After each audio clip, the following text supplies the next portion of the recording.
Voice is ready. Video looks ready.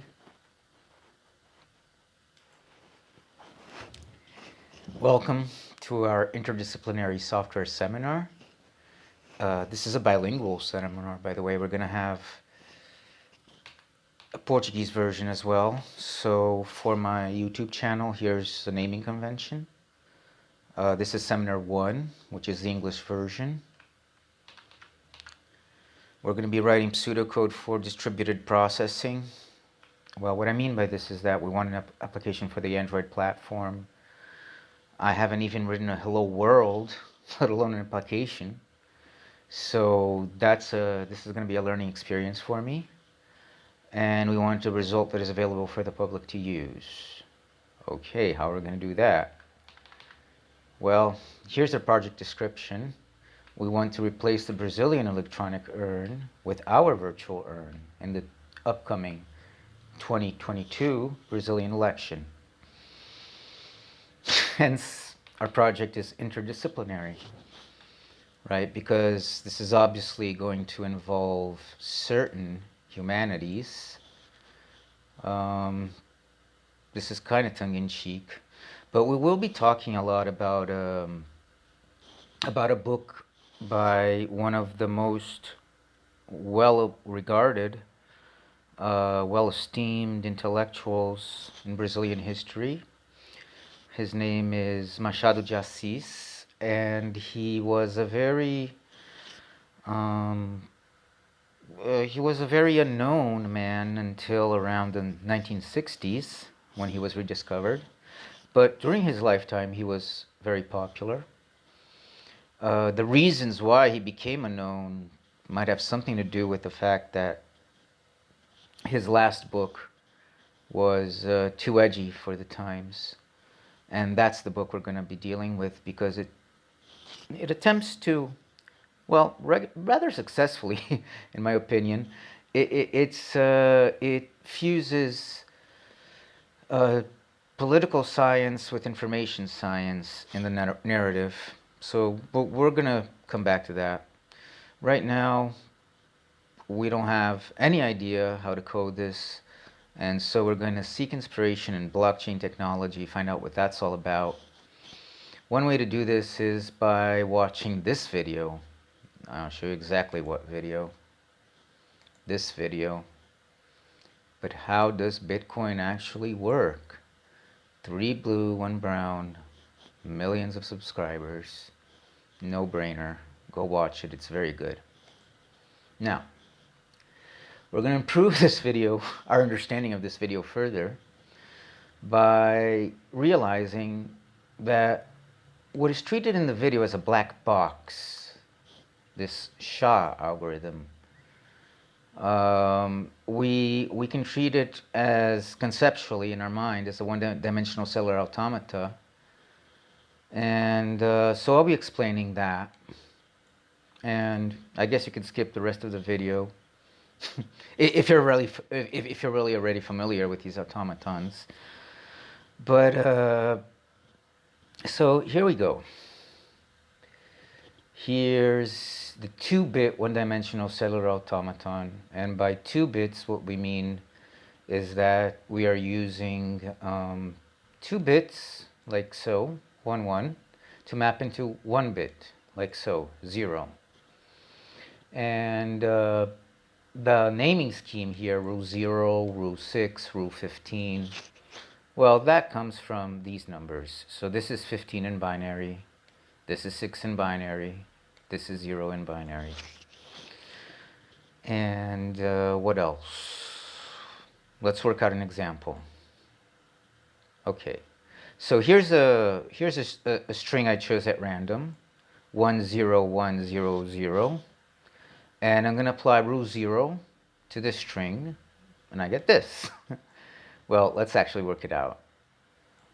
1 0 1 0, here it is, 1 0. That maps to 0, so I put in a 0. Now, next, I'm going to do something very interesting. The same 0 that I used here to compute this 1 0, I'm going to use to compute, I'm going to use as part of the next string, the next entry into the rule, which is 0 1 Now here we're going to look up 0, 1, it maps to 0, and we put on another 0, like so. Until eventually we're going to run out of bits, and when that happens, we're going to have written down 4 bits. So you can see that this is mapping 5 bits into 4 bits. That wasn't a very interesting example. Here's perhaps a more interesting example, so let's work that out. 1, 0. Rule 6, right? So 1, 0, here it is. It maps into 1. So 1, 0 maps into 1. Next, 0, 1. Well, 0, 1 is right here. 0, 1, that maps into 1. So we wrote that one right there. Next, we already did 0, 1, so the next one is 1, 0.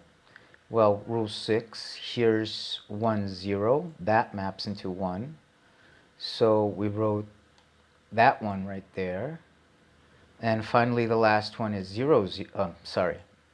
Finally, the last one is these 2 bits, 0, 0. So here's rule 6, 0, 0. That maps into 0. And that's where that 0 came from. This last 0. Oh my goodness. There. So, let me see how we're doing on time. Oh, we're fine. So, the interesting thing here is the loss of 1 bit, right? And here's an example of a 3-bit Celler automaton. This is what sometimes referred to in the literature. Well, I would say most of the time. Well, I don't know all the literature, frankly. I mean, here's an interesting point about human knowledge, is that we may be reaching the point where we don't even know what it means to know the literature. I mean, the literature is so huge. As human knowledge gets bigger and bigger, the amount of human knowledge that one single person can digest as a fraction of the total of human knowledge becomes smaller and smaller. So, well, we'll come back to that point later. But this is Stephen Wolfram's Rule 30, and he assures us that the outputs are completely random, meaning, I mean, almost completely random. The output, they're actually pseudo-random, meaning that it'll work as a cryptographic function. And in fact, I think he says so in his book. But the reason why it's called Rule 30 is that the naming convention again. Here's the 30 right there. Here's the 30 right here. So this number in decimal is 30, and here's the map, right? It involves 3 bits into 1 bit. So let's look at an example of that. I didn't do an example of that. Well, oh yeah, I did, right there. So, actually, we're not doing so great on time.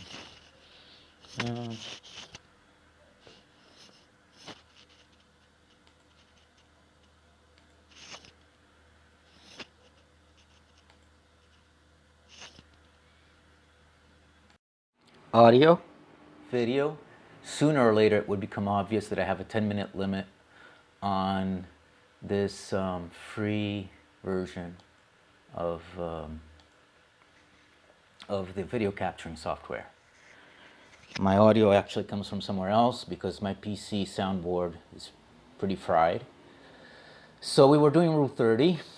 Here's Rule 30 on the string I picked at random.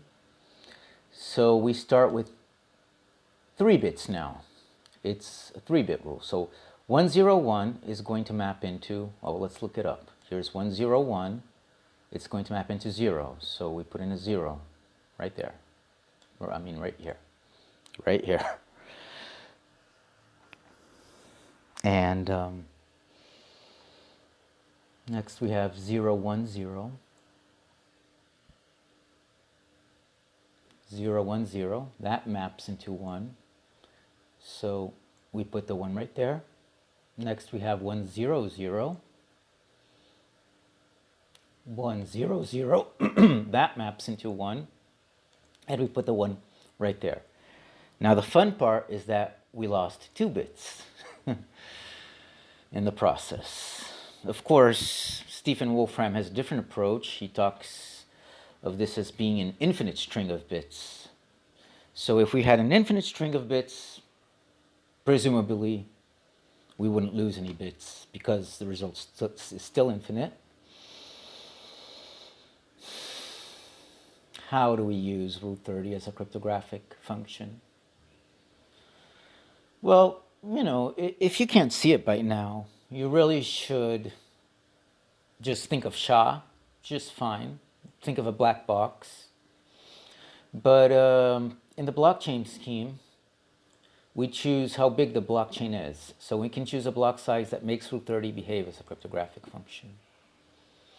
The idea here is that if we apply root 30 on a huge chunk of data, we get the huge chunk of data without the 2 bits at the edges of the data. So these are just, these here, they're just dummy numbers that I wrote, just to show you how, you know, the tendency here is to have a, if you look at the whole thing, the tendency here is to have like a triangular structure of data where you end up with 3 or 4 bits, and then you finally end up with 1 or 2 bits, and then you can no longer apply the rule because you don't have any data left to apply the rule. And the reason why this is going to work here, the reason why this is going to work is that we can, let's say we applied rule 30 over and over again to a huge amount of data, and we ended up with this 1,000 bits of data. Okay, that's a digital signature, so to speak. That's the hash function right there. And we can choose how many bits we end up with. We can choose the initial number of bits we begin with. This is conceptually easy to work with.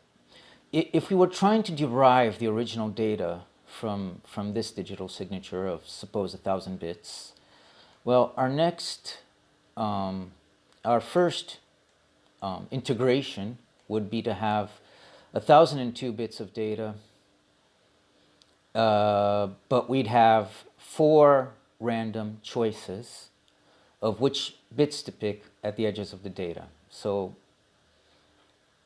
we're starting with a small amount of bits. We're going up the chain, up the chain, up the chain. As we go from this step to this step, we've got 4 choices at the edges. When we go here, we're going to have, well, think about it. We're going to have 4 more choices at the edges to make. When we go up here, we're going to have 2 more choices, right? Because it's only the 2 bits at the edges that we have to choose. So somewhere I messed up, but you know, don't worry about it. It's going to become clear right here. We have 4 choices to make here, and then we have 2 choices for the next step. So that makes a total of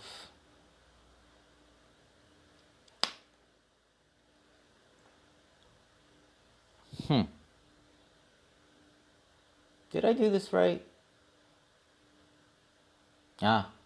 Who cares? Well, the important point is that we end up with a huge number of choices.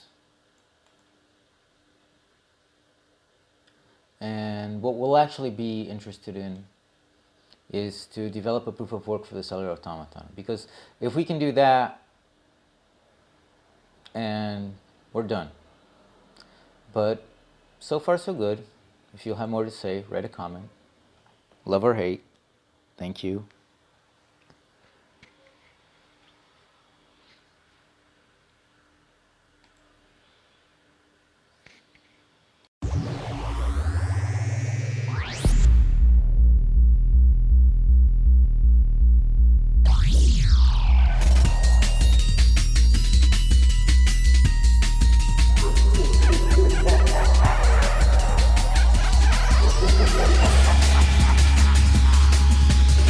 you want. Livestock cold, right pigs hit the ground, the moon is cold. Come out, pretty breeze, pack your packs, hold your pass.